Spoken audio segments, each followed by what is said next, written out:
Nous sommes sortis aujourd'hui pour exprimer notre joie. Nous avions déjà demandé au président de démissionner parce qu'il avait échoué. Les forces armées ont décidé de reprendre leurs responsabilités. Nous n'en voulons pas à Roch, mais disons-le, il a échoué. Nous sommes là ce soir en tout cas. C'est pour soutenir nos FDS. Donc tellement heureuse que nous voulons la paix au Burkina. Seulement je pense à toi que la paix va venir en tout cas. Burkina Toutes les femmes du Burkina se joignent à ma voix pour saluer le colonel et son équipe pour leur bravoure. Que Dieu les accompagne pour toujours. Nous sommes restés en veille du 24 au 25 janvier 2022 pour soutenir le colonel Damiba et son équipe. Nous n'avons rien à leur offrir, mais nous les soutenons matin, midi et soir. Nous les femmes n'allons pas dormir, nous n'allons pas nous reposer. Durant ces 6 années de souffrance, nous les femmes âgées étaient les plus meurtries. Mon colonel Damiba, que Dieu vous guide et vous protège. Moi, je suis sortie pour soutenir l'armée et aussi pour célébrer la chute du pouvoir dictatoire. Moi, je crois en notre armée. Je pense que l'armée pourra assumer. Elle saura instaurer et elle saura surtout collaborer, contrairement à ce que l'ancien régime n'a pas su faire. Je souhaite qu'il y ait plus de femmes qui s'intéressent à la politique parce qu'elles n'ont pas conscience qu'elles ne sont pas juste, utiles pour la mobilisation, elles sont aussi utiles pour occuper des postes. Elles sont aussi utiles pour se battre et occuper des places qu'il faut.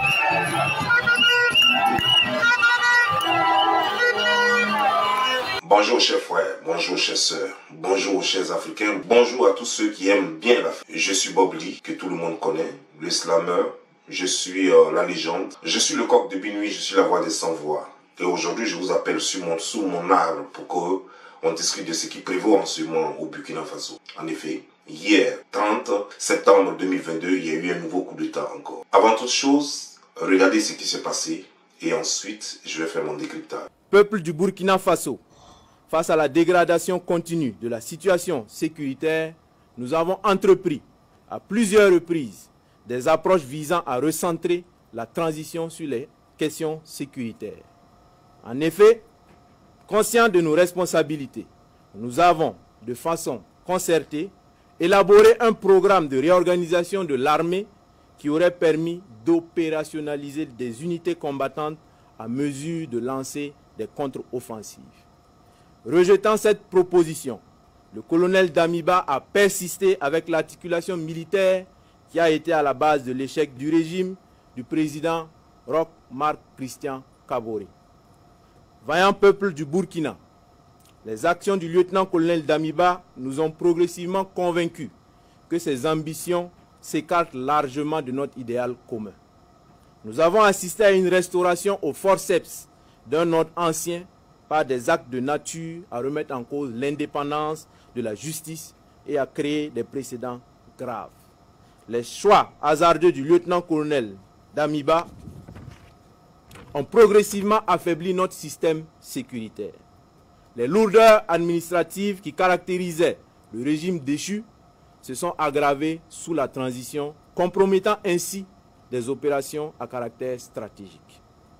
Au regard de toutes ces dérives, nous avons décidé ce jour 30 septembre 2022 de déchoir le lieutenant-colonel Damiba du pouvoir d'État afin de poursuivre notre idéal commun avec l'ensemble du peuple burkinabé, à savoir la restauration de la sécurité et l'intégrité de notre territoire. Chers concitoyennes et concitoyens, conscients de notre responsabilité historique, le MPSR engage par la présente l'ensemble des forces combattantes à se recentrer sur la question sécuritaire et au rétablissement de l'intégrité de notre territoire. La prise du pouvoir en ce moment traduit la ferme volonté du MPSR à une inclusion de toutes les couches sociales du Faso, sans distinction aucune dans la suite de la transition et dans notre lutte commune.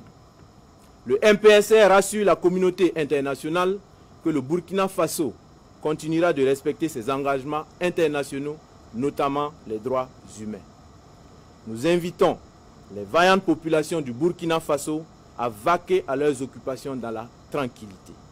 Vive le Burkina Faso, la patrie ou la mort, nous vaincrons. Fait à Ouagadougou le 30 septembre 2022 pour le MPSR, capitaine Traoré Ibrahim. Communiqué numéro 03. Peuple du Burkina Faso, concitoyens, peuple combattant. Le MPSR porte à la connaissance de l'opinion nationale et internationale ce qui suit. 1. La Constitution est suspendue. 2. La charte de la transition est dissoute. 3. Le gouvernement est dissous. 4. L'Assemblée législative de transition est dissoute. 5. Les frontières terrestres et aériennes sont fermées pour compter du 30 septembre 2022 à 00 heure et ce jusqu'à nouvel ordre. 6. Un couvre-feu est instauré de 21 h à 05 h. 7.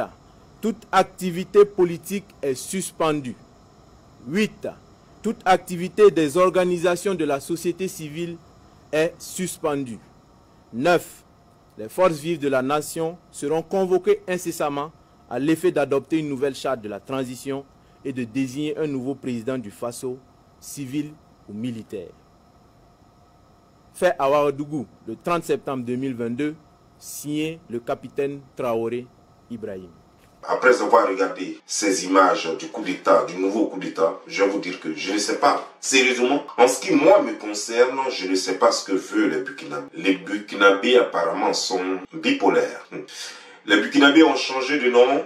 Ils étaient voltaïques, ils sont devenus burkinabés parce qu'ils se voulaient hommes intègres. Quand on dit hommes intègres, ça veut dire que des gens qui sont pas corruptibles, des gens droits dans leurs bottes, des gens honnêtes. Mais est-ce que c'est vrai que le Burkinabé est honnête? Si le Burkinabé était honnête, on n'allait pas suivre tout ce qui se passe en ce moment au Burkina. Parce qu'il y a une crise de confiance au Burkina Faso. Les Burkinabés n'arrivent pas à faire confiance à leur prochain. Les Burkinabés, ou alors c'est parce que le Burkinabé aime un peu trop le pouvoir. Alors chaque Burkinabé voudrait avoir le pouvoir à sa disposition. Ou le Burkinabé simplement ne sait pas ce qu'il veut. Bon, avant de continuer, nous allons un peu faire un feedback.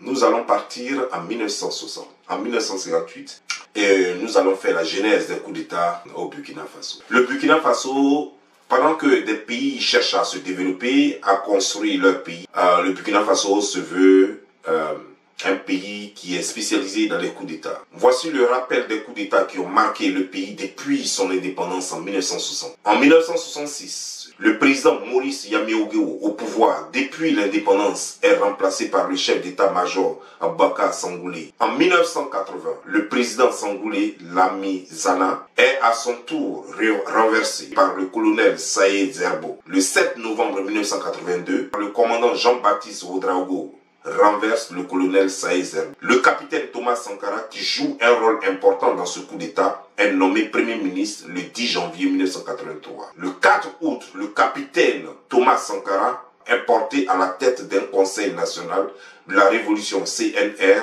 Le coup d'État est dirigé par son frère d'armes, le capitaine Blaise Compaoré. 1987, Blaise Compaoré prend le pouvoir. 2014, le 31 octobre, Blaise Compaoré est chassé par la rue. 2022. Le 24 janvier, des militaires en uniforme annoncent à la télévision publique avoir pris le pouvoir et chassé le président Marc Roch Christian Kaboré. Celui-ci sera renversé plus tard par Paul-Henri Damiba. Paul-Henri Damiba, aujourd'hui renversé à son tour par Ibrahim Traoré le 30 septembre 2022. Je vous fais lecture de ces événements pour que vous sachiez que un coup d'État, ce n'est pas nouveau au Burkina Faso. C'est une coutume, c'est une tradition. Est-ce que j'essaie de vous expliquer quelque chose sans que moi-même j'ai compris ce que je vais vous expliquer. Mais si j'ai fini de vous expliquer, si vous avez compris quelque chose, n'hésitez pas à me dire ce que vous avez compris, pour me faire comprendre à mon tour.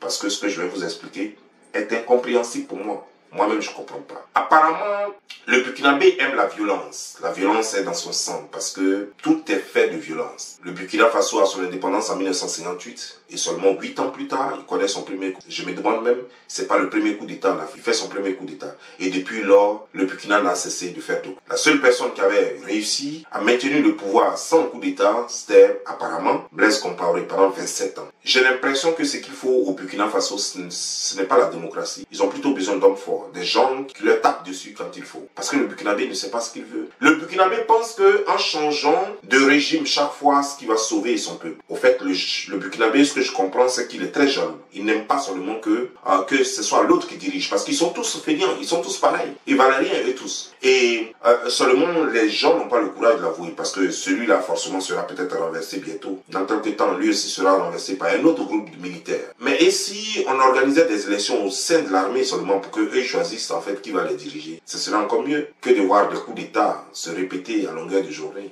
Parce que le peuple en a marre. Et c'est ce peuple-là même qui cautionne ça, c'est ce qui est bizarre.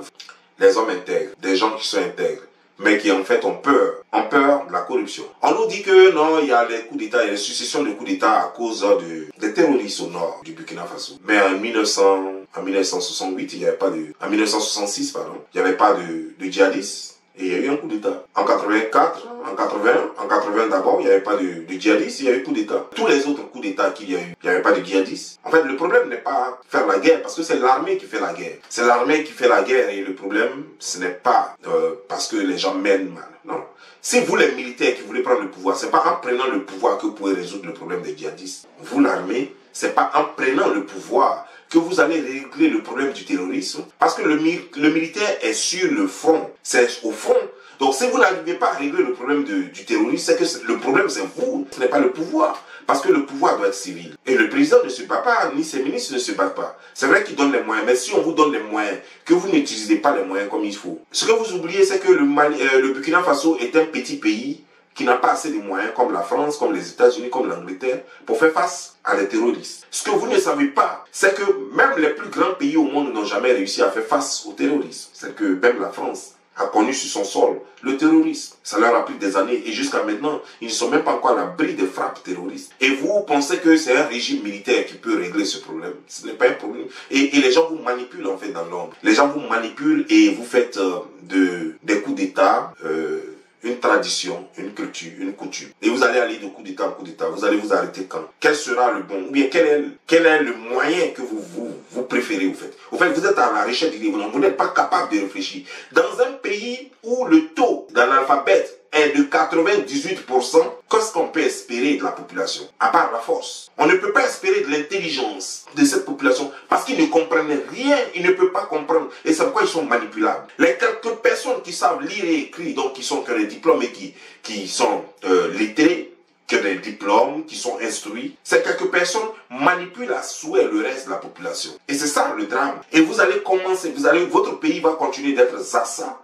Votre pays va continuer de souffrir comme ça parce que tant que vous ne réglez pas le problème de l'alphabétisation, tant que tout le monde n'est pas capable de comprendre, parce que on n'obtient pas tout dans la violence. C'est pas en faisant des coups d'État que les choses vont changer. C'est pas en changeant de régime chaque fois que les choses vont changer. On change de régime pour la démocratie, mais on ne change pas de régime dans la force. Et vous faites tout avec force. Et c'est dommage. Vous faites tout avec force. Et demain, qu'est-ce que vous espérez? Ok, M. Ibrahim Traoré qui est venu aujourd'hui au pouvoir pense qu'il est meilleur que tous ceux qui étaient là. Et chaque fois sont toujours les mêmes prétextes. Oh non, l'idée pour laquelle on l'avait soutenu, il ne respecte plus cela. Vous êtes toujours en train de dire que vos idées ne sont pas... Mais attends, l'autre est venu, c'était le même prétexte. Avant lui, l'autre est venu, c'était le même prétexte. Vous utilisez tous les mêmes prétextes, mais vous n'avancez toujours pas. Ça veut dire que c'est pas le pouvoir qui a un problème, c'est le Burkinabé lui-même qui a un problème. C'est que le Burkinabé lui-même, il est malhonnête, il n'est pas capable de faire une promesse à son peuple qui peut tenir. C'est que c'est le Burkinabé, enlevez cette histoire de Burkinabé, parce que vous n'êtes pas des Burkinabés, vous n'êtes pas des hommes intègres, parce que l'intégrité vient avec la parole donnée. Quand on donne une parole à son peuple, on doit respecter cette parole. Mais est-ce que vous respectez les paroles que vous donnez? Est-ce que vous-même, quand vous regardez, vous êtes des hommes? Vous avez un lourd combat à faire chez vous. C'est d'abord de régler le problème d'infrastructure chez vous. Il n'y a pas de route chez vous. Il n'y a pas d'eau potable. À peine il y a l'électricité. Pratiquement, vous avez trop de problèmes. Et vous pensez que le problème crucial, c'est le problème de djihadisme. Non. Il faut donc un gouvernement capable de régler tous ces problèmes-là et en même temps régler le problème de la sécurité. Parce que le problème de la sécurité, tous les pays en ont. Le problème de la sécurité, tous les pays en ont. Même la Côte d'Ivoire en a eu à un certain moment donné. Mais c'est avec la population. C'est avec la population. Ces gens-là qui les arment. Parce que vous-même, vous êtes corrompus. Tout le monde sait que les terroristes vers chez vous là-bas, côté Mali, côté Burkina Faso, tout le monde sait qu'ils sont armés par la France. Et c'est vous qui faites donner plus de place à la France. C'est vous qui faites affaire.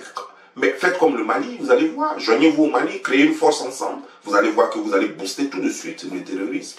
Vous n'avez pas besoin de changer de gouvernement. Vous n'avez qu'à prendre un civil, organiser des élections, et puis c'est fini. Soyez fort, ne soyez pas bipolaire, parce qu'apparemment vous êtes trop bipolaire. En fait, vous vous mentez à vous-même, et ça est dans votre sang, ça est dans vos gènes. C'est pourquoi rien ne change. Parce que vous pouvez voir que des gens mentent de temps en temps, ils mentent à leur peuple, mais vous ne pouvez pas mentir à vos peuples pendant 64 ans.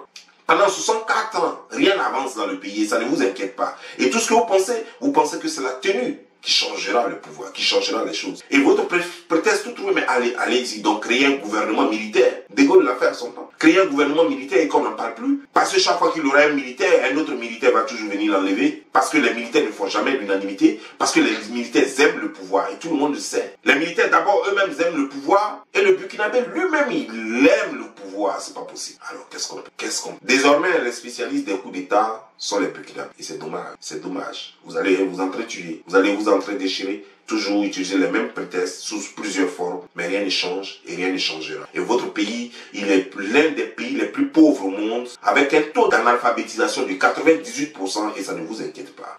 Maintenant, l'insécurité qui vient s'ajouter là-dessus. Et pendant ce temps, vous êtes toujours en train de faire des coups d'État, en train de jouer avec l'argent du contribuable burkinabé. Où amenez-vous le peuple? Où amenez-vous le pays? Quel est votre plan réel? Parce qu'apparemment, vous venez au pouvoir juste pour combattre les djihadistes. C'est votre truc, ça, en fait. On ne vient pas au pouvoir juste pour combattre les djihadistes. On prend un ministre pour combattre les djihadistes. On prend un ministre de la Défense pour faire la guerre. On ne change pas tout un pouvoir pour faire la guerre. Vous pouvez demander à votre président de changer le ministre de la Défense. Oui. Mais vous ne pouvez pas faire un coup d'État, un pouvoir, juste parce que on ne fait pas la guerre. Alors que c'est vous qui êtes censé faire la guerre. Et c'est vous qui ne faites pas la guerre. Lorsque le peuple a enlevé ici, lorsque le peuple a allé massivement à Pur, ils ont voulu instaurer un semblant de démocratie. Lorsqu'ils ont enlevé Roche-Kaboré, c'était une occasion rapidement de donner le pouvoir à des civils et puis retourner dans vos casernes. À la rigueur, vous pouvez demander qu'on donne le poste de ministre de la Défense à un militaire. Et après, si celui-là ne joue pas bien son rôle, alors vous pouvez le remplacer par un autre militaire. Mais vous ne pouvez pas remplacer les chefs d'État chaque fois. Non. Quand vous allez commencer à grogner, prenez vos armes et tirez dans vos casernes pour dire que ce ministre de la Défense ne fait pas notre affaire. Mais vous ne pouvez pas faire des coups d'État. Et chaque fois, il faut repartir à zéro. Chaque fois, il faut repartir à zéro. En fait, vous avancez à reculons. Pendant que les autres avancent, difficilement, mais ils avancent quand même. Pendant que les pays d'à côté, tels que le Ghana, vos pays voisins, tels que le Ghana, tels que la Côte d'Ivoire, sont en train d'avancer un peu, difficilement, mais un peu. Pendant ce temps, vous avancez à reculons. Et vous allez créer l'insécurité dans toute la région. Parce que puisque vous n'arrivez pas à avancer, toute la misère de chez vous, vous allez la transporter dans les pays voisins. Parce que c'est là-bas que vous allez chercher votre gagne-pain. Parce que vous avez échoué. Vous êtes incapable de bâtir votre pays. Vous êtes incapable de créer le bon vivre chez vous. Alors vous serez obligé de vous déverser dans les pays des autres et créer la misère. Et comme vous n'êtes pas instruit, vous n'avez pas de diplôme pour au moins vaquer à d'autres choses, pour au moins apporter un plus à chaque nation, alors vous n'avez que les bras. Et quand vous ne pouvez pas gagner votre pain en soulevant un carton, ou alors en faisant du wotro, ou je ne sais quoi, alors vous serez obligé de prendre des armes pour créer l'insécurité, et vous serez juste une marchandise pour tous ceux qui voudraient faire la guerre dans les pays, de faire les coups d'État, tel que par exemple le coup d'État qui s'est passé en Côte d'Ivoire en 2002, ou alors vous serez là à jouer les grands bandits, prendre les armes, et pour agresser dans les banques, dans les maisons, et vous allez créer l'insécurité. C'est pourquoi il faut pas encourager ces coups d'État-là. Et toute l'Afrique devrait condamner ces coups d'État. Parce que plus ils mettent leur pays dans la misère, plus ils mettent les autres pays dans les difficultés, plus ils créent l'insécurité dans les autres pays. Parce que quand vous avez un pays à côté de vous qui s'écoule sous le poids de la misère, toute cette misère va forcément agir sur vous. Parce que tous ceux qui ne pourront pas se nourrir vont aller chez vous. Ils vont créer l'insécurité. Sachez que quand ces gens viendront dans votre pays, ils ne pourront pas travailler puisqu'ils n'ont pas de diplôme, ils n'ont pas de savoir-faire, ils n'ont pas de formation. Alors ils vont faire les petits boulots et lorsque les petits boulots ne suffisent plus, ils vont commencer à se mettre au vol, au grand banditisme, au brigandage. C'est pourquoi toute l'Afrique devrait réfléchir ensemble et mettre fin à ces coups d'État au Burkina Faso, parce que c'est trop. C'est trop. 9 coups d'État en 64 ans. 9 coups d'État en 64 ans. Mais si vous étiez trop fort, pourquoi vous n'avez pas attaqué le colon? Si vous étiez trop des spécialistes de la guerre, quand le colon était là, pourquoi vous n'avez pas chassé de chez vous? Pourquoi vous n'avez pas chassé de chez vous? Vous faites la guerre entre vous et vous appelez ça démocratie. De coup d'État en coup d'État. De Zerbo à Thomas Sankara, aujourd'hui à Traoré Ibrahim. Qu'est-ce que vous voulez? En tout cas, pour ceux qui auront compris ce qui se passe vraiment au Burkina Faso, instruisez-moi. Parce que moi, je comprends. Je n'arrive pas à comprendre. Vous pensez qu'il suffit qu'il y ait un Burkinabé au pouvoir et que les choses vont changer? Non. Il faut qu'il y ait de l'intelligence. Vous choisissez les gens parce que, soit c'est un diplômé. Vous choisissez les gens parce qu'ils sont de votre région. Vous choisissez les gens parce que vous les aimez. On ne choisit pas quelqu'un parce qu'on choisit quelqu'un pour ses compétences. On choisit quelqu'un parce qu'il est honnête. Vous avez pris Roch Kaboré, vous avez chassé Blaise Compaoré. Vous avez pris Roch Kaboré, vous l'avez installé, sachant très bien que Roch Kaboré travaillait avec Blaise Compaoré. Mais c'était prévisible. Et j'ai fait une vidéo, même la vidéo encore sur YouTube. J'ai fait une vidéo pour vous dire que ça n'ira nulle part. Parce que lui là, c'est juste une tapette de Blaise Compaoré. Et donc, Blaise Compaoré forcément dirigera le pays depuis la Côte d'Ivoire. À partir de Roch Kaboré. Je vous avais dit, vous n'avez pas voulu suivre. Quand Blaise Compaoré était là, est-ce qu'il y avait le terrorisme au Burkina? Pourquoi quand Blaise Compaoré est parti, le terrorisme? Vous ne vous posez pas les questions qu'il faut pour trouver les réponses qu'il faut. Vous posez juste des questions. Mais vous ne posez pas les questions. Pourquoi le terrorisme chez vous? Avant, il n'y avait pas de terrorisme. Quels sont ceux qui vous attaquent? Et pourquoi? Qui les nourrit? Qui les arme? Pourquoi avant ceux-là vous attaquent? Pourquoi c'est maintenant? Et pourquoi ce balai militaire à votre présidence? Pourquoi? Pourquoi les militaires veulent tant le pouvoir? Ça veut dire qu'il y a trop de misère. Les gens s'en foutent de vous. Ils veulent se faire un peu de thunes, un peu d'argent. Ils s'en foutent de vous. Les militaires qui viennent, chacun vient avec son petit groupe pour se faire un peu d'argent. Parce qu'une fois on les enlève, leur retraite est garantie. Ils n'ont même plus besoin d'être militaires et qui seront payés jusqu'à la fin de leur vie. Ah oui, c'est ce que vous n'oubliez pas. Vous ne savez pas, vous les Burkinabés. Une fois, un militaire vient au pouvoir, même s'il a fait 3 mois seulement, et qu'il a été reconnu en tant que président, et qui quitte là, même s'il donne le pouvoir aussi, ou même si un autre militaire vient le voir, on va toujours continuer de le payer en tant qu'ancien président. Lui et tous ses membres. Ça, c'est ce que vous ne savez. Et c'est votre argent qui est dilapidé pour eux. Donc, cela va encourager les militaires à toujours faire choses comme des coups d'État au Burkina Faso. Et ça doit vous inquiéter. Ça doit vous intéresser. Parce que vous créez de l'insécurité dans toute l'Afrique de l'Ouest. Vous créez l'insécurité dans toute l'Afrique de l'Ouest parce que vous n'arrivez pas à décoller votre pays. Parce que vous n'arrivez pas à faire ce qu'il faut. Parce que vous n'arrivez pas à choisir les gens qu'il faut pour votre pays. Vous oubliez un fait. Nul n'est parfait. Vous ne trouverez jamais personne au Burkina Faso qui soit trop sain. 5 fois 5 ou 3 fois 5. Vous ne trouverez jamais personne qui soit trop parfait, trop correct, trop intègre. Jamais. Les gens ont leur... Les gens sont à votre image. Ils ont grandi dans vos quartiers, ils ont reçu la même éducation que vous. Les gens sont comme vous, ils ne sont pas aussi parfaits, ils ne sont pas aussi honnêtes, ils ne sont pas aussi intègres. Mais il faut leur imposer des lignes. Il faut leur imposer une feuille de route. C'est tout ce que vous avez à faire. Vous n'avez pas à changer les gens chaque fois. Parce que vous allez prendre même 1000 Burkinabés qui vont défiler à la présidence. Les 1000 Burkinabés, vous aurez toujours des choses à leur reprocher. Le problème, ce n'est pas de changer le régime. Ce n'est pas de changer les gens. C'est d'avoir des institutions fortes. Et c'est pour ça que vous devrez vous battre.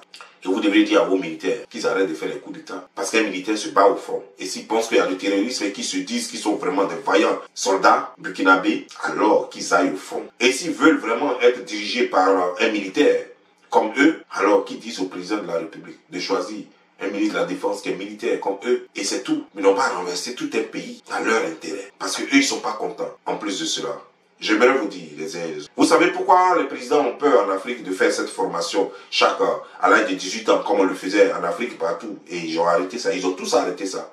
Parce qu'ils ont peur de perdre leur pouvoir. Parce qu'ils ont cru que en faisant cette formation, ça va permettre aux jeunes de forcément les attaquer. Et pourtant, c'est faux. Si jamais chaque Burkinabé ou chaque Africain faisait cette formation, je crois que les militaires n'allaient pas faire la plus... Parce qu'ils sont les seuls qui savent manier les armes dans les pays. Et ils sont les seuls qui ont les armes. C'est quoi ils font ça? Mais si tout le pays sait manier les armes, et que si chacun a une arme chez soi, je crois que ces militaires allaient un peu réfléchir par 2 fois avant de faire ce qu'ils... Vous voyez, dans un pays par exemple comme la Suisse, tout le monde est armé. Et quand tu finis ta formation militaire, je crois qu'il y a de 2 ans, ton arme d'entraînement, tu gardes ton arme d'entraînement. Et il n'y a pas de coup d'État par contre. Si on permettait aux citoyens africains de faire la formation du militaire et que chacun garde son arme, je crois que ça allait être une bonne chose. Parce que vous voyez, les gens pensent que le fait d'avoir une arme chez soi va va ouvrir la porte au grand banditisme, mais c'est faux. Moi, j'ai une arme chez moi, mais est-ce que je menace mes voisins? Est-ce que je vais forcément braquer avec? Non. On a tous droit à une arme. On a tous droit à se défendre, parce que la police n'est toujours pas là quand il faut. Et donc, aux États-Unis, par exemple, ici, Chaque citoyen a droit de se protéger soi-même d'abord. C'est comme ça les États-Unis. Et je crois que les pays africains ne devraient pas avoir peur de se protéger. Il faut former les jeunes et puis permettre aux jeunes d'avoir les armes. Parce que je vais vous dire une chose. Parce que je sais ce que vous pensez. Vous allez penser que, ah mais si on donne une arme, si on forme les jeunes et qu'après on ne les intègre pas, et comme il y a la misère en Afrique, il n'y a pas de boulot en Afrique, alors les jeunes vont prendre les armes et aller braquer les autres. Mais c'est là que vous faites erreur. Laissez-moi vous expliquer. Lorsque quelqu'un prend une arme pour venir t'attaquer, puis sait que tu es armé, il ne pourra pas t'attaquer. Je suis en train de vous parler de tous ceux qui vont faire la formation militaire. C'est-à-dire que vous allez voir s'il y a 25 millions d'habitants, et si au Burkina par exemple, ou bien en Côte d'Ivoire, et si dans les 25 millions d'habitants, il y a 20 millions de citoyens, ou bien 15 millions de citoyens, et que si ceux-là ont fait leur formation militaire et qu'ils sont rentrés avec leurs armes, et que le voisin armé qui va venir attaquer. Mais les militaires, quand ils finissent leur formation, et quand ils vont à la retraite, ils ont leurs armes sur eux. Mais est-ce qu'ils prennent leurs armes pour aller braquer leurs voisins? Est-ce qu'ils prennent leurs armes pour aller tuer leurs voisins? Non. Même les lieutenants, même quand quand on les renvoie de la police, on leur prend leur arme de service, on leur prend pas leur deuxième arme. Leur deuxième arme reste pour eux, parce qu'ils ont droit toujours à une arme. Mais est-ce que ça veut dire que parce que cette arme-là qu'ils ont chez eux, alors qu'ils ne font plus partie de la police, ou de la gendarmerie, ou du corps, mais est-ce que ça veut dire que leur arme qu'ils ont, ils prennent ça pour aller braquer? Mais les militaires qui ont les armes, et les policiers, les gendarmes qui ont les armes, est-ce qu'ils vont braquer avec ça dehors? Non, ils ne vont pas braquer. Pourtant, tout le monde connaît leur salaire, c'est des salaires de misère.